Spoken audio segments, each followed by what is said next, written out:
Salut à tous, c'est Alexandrien et aujourd'hui on se retrouve pour une nouvelle vidéo et dans cette vidéo aujourd'hui on va traiter de fiscalité. Alors aujourd'hui on va voir comment est-ce que fonctionne l'impôt sur le revenu. Bien sûr dans les grandes lignes parce que voilà c'est quelque chose qui est assez conséquent l'impôt sur le revenu. On ne va pas pouvoir rentrer vraiment dans le détail mais par contre on va essayer de voir un maximum de choses et notamment un peu voilà, les choses principales à savoir. Alors tout d'abord, ce qu'il faut savoir, c'est que l'impôt sur le revenu, ça concerne les personnes physiques, c'est-à-dire vous et moi, et euh, non pas un certain nombre de sociétés. C'est-à-dire qu'il y a juste les personnes physiques qui payent de l'impôt sur le revenu et pas les sociétés. Même si il y a des sociétés qui sont soumises à l'impôt sur le revenu, mais ce ne sont pas elles qui vont payer directement l'impôt, mais les associés qui vont payer en fait. Donc ça veut dire que la personne morale ne va pas payer l'impôt. Alors, dans l'impôt sur le revenu, on a différentes catégories de revenus. On a 8 au total, et donc je vais vous dire très rapidement en fait à quoi correspondent les revenus issus de chacune des catégories.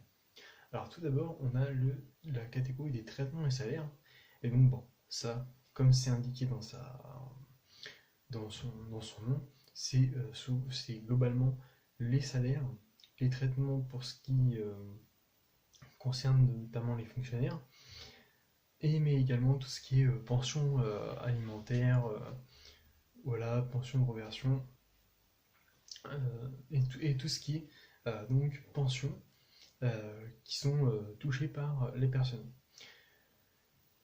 Ensuite, on a les bénéfices agricoles. Alors, les bénéfices agricoles, qu'est-ce que c'est? Tout simplement, c'est les revenus issus d'activités agricoles. Voilà, par exemple, si vous avez des terres et que vous cultivez des pommes de terre et que vous en vendez, à titre sans avoir une société soumise à l'IS, et tout simplement, vous allez déclarer les revenus issus de la vente dans la catégorie des bénéfices agricoles.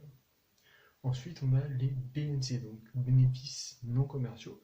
Donc en fait, ça, ce sont les revenus issus de tout ce qui est activité en fait intellectuelle. Par exemple, si vous êtes auteur d'un livre et que vous le vendez, euh, à titre personnel, voilà, à titre individuel, sans avoir de société soumise à l'IS, et tous les revenus issus de ces ventes, vous allez les déclarer en catégorie des BNC.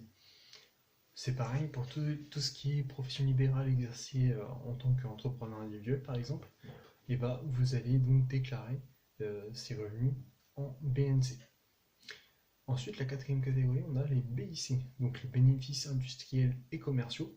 Donc dans les BIC, vous allez trouver les revenus issus de l'allocation de biens immobiliers meublés, mais également la quote-part de bénéfices de l'ensemble des résultats issus de sociétés soumises à l'IR, sauf pour la SCI. Et donc, l'ensemble de ces codes-parts de résultats des sociétés soumises à l'IR, on va les retrouver dans la catégorie des BIC. Également, on va ajouter à ça, si vous avez des entreprises individuelles, ou si vous êtes auto-entrepreneur, les revenus issus de ces activités-là vont aller dans la catégorie des BIC. Et donc, voilà.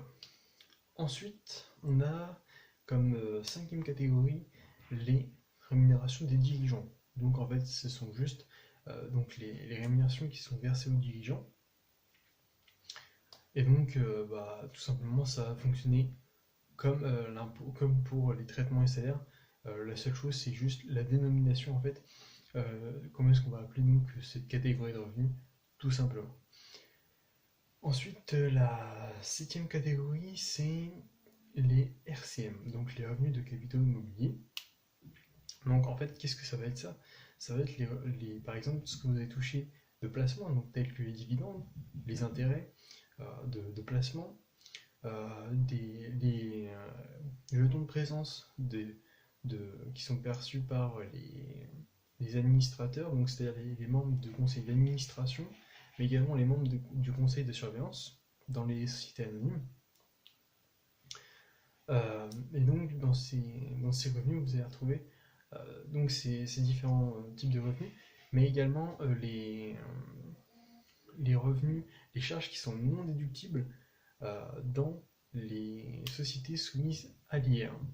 Donc ça, c'est un traitement qui est assez particulier dans les RCM et dont on ne verra pas, on ne rentrera pas dans le détail.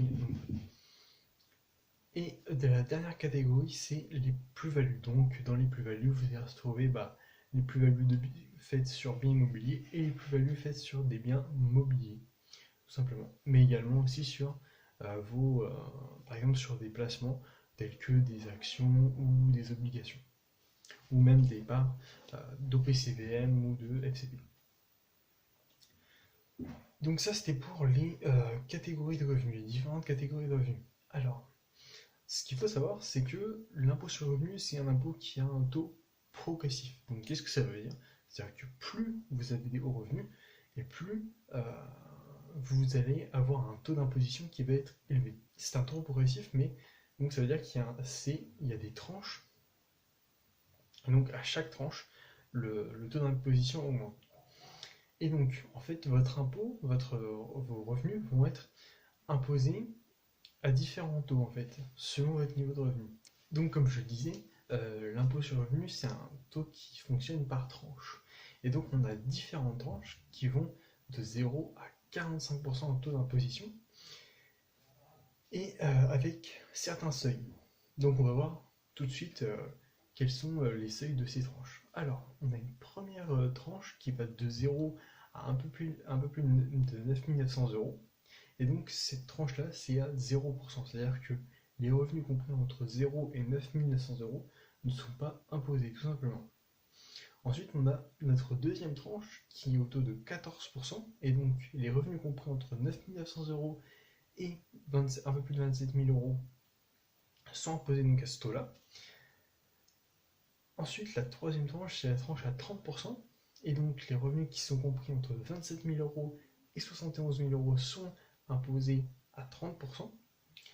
La quatrième tranche, c'est à 41%, et donc les revenus compris entre 71 000 euros et 150 000 euros, un peu plus de 150 000 euros, sont donc imposés au taux de 41%, et les revenus supérieurs à 150 000 euros sont imposés à 45%.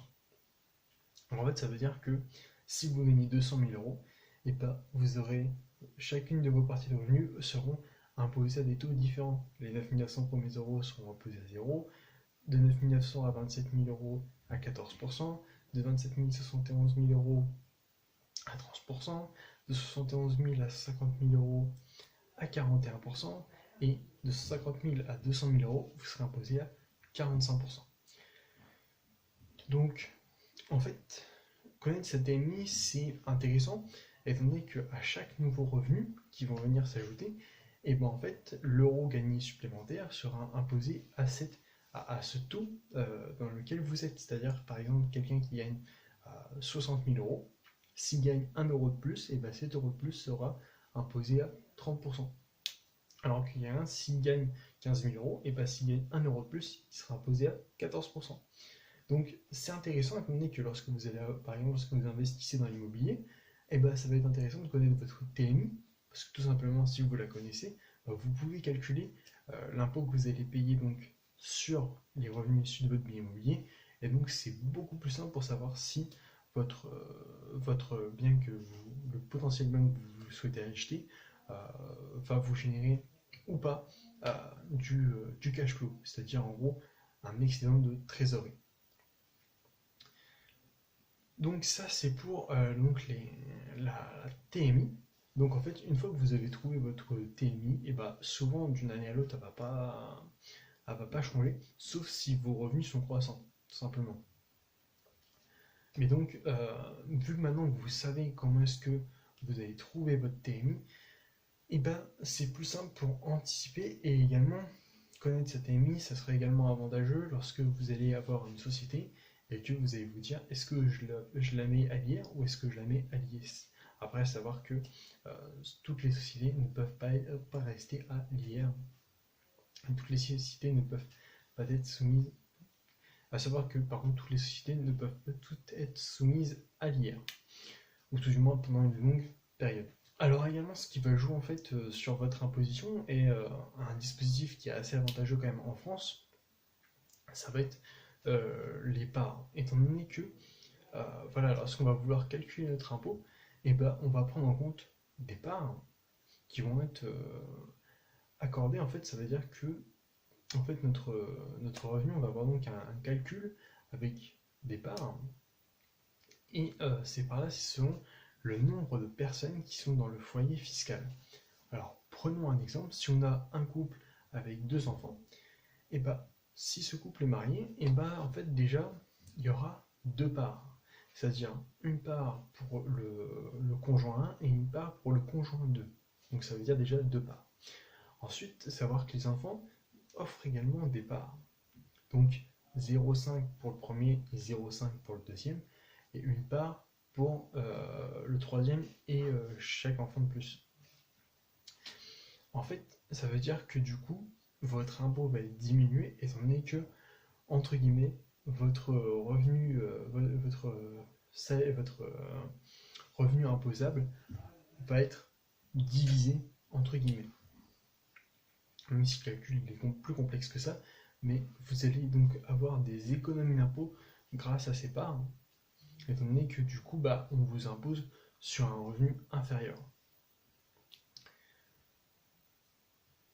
Également, ce qui est avantageux dans l'impôt sur le revenu, c'est que si, euh, pour X ou Y raison, vos enfants ne sont pas à votre charge dans votre foyer fiscal, et parce que vous allez pouvoir faire, c'est déduire une pension alimentaire, bien sûr, si vous en versez une, mais donc ça veut dire que si, imaginons que vous avez un enfant qui est étudiant, qui a par exemple 22 ans, et que vous ne le rattachez pas à votre foyer fiscal, mais que vous lui versez une pension alimentaire, et ben vous n'allez pas bénéficier d'une part de 0,5 par exemple si c'est le premier, mais par contre vous allez pouvoir déduire une pension alimentaire. Alors bien sûr cette pension alimentaire est plafonnée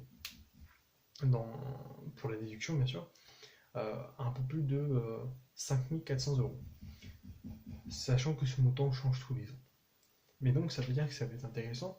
Après savoir qu'il y a un certain nombre en fait de, de possibilités pour avoir des parts en plus, selon un certain nombre de situations, qui sont souvent pour certaines des cas assez isolés. Et c'est pareil, en fait, il y a un certain nombre de dispositifs pour pouvoir donner des pensions, en fait, déduire des pensions, également selon certaines situations. Mais bien sûr, lorsqu'il y a des pensions qui sont déduites, et bah, il faut que ça soit justifié. C'est-à-dire que vous puissiez justifier ces montants en cas de contrôle fiscal.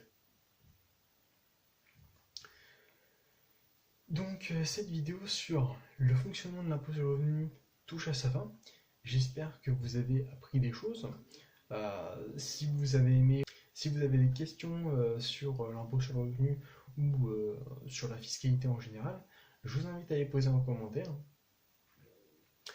Si vous aimez tout ce qui est fiscalité, le droit des sociétés, comment fonctionnent les sociétés, je vous invite à vous abonner et à activer les notifications. Comme ça, vous allez pouvoir savoir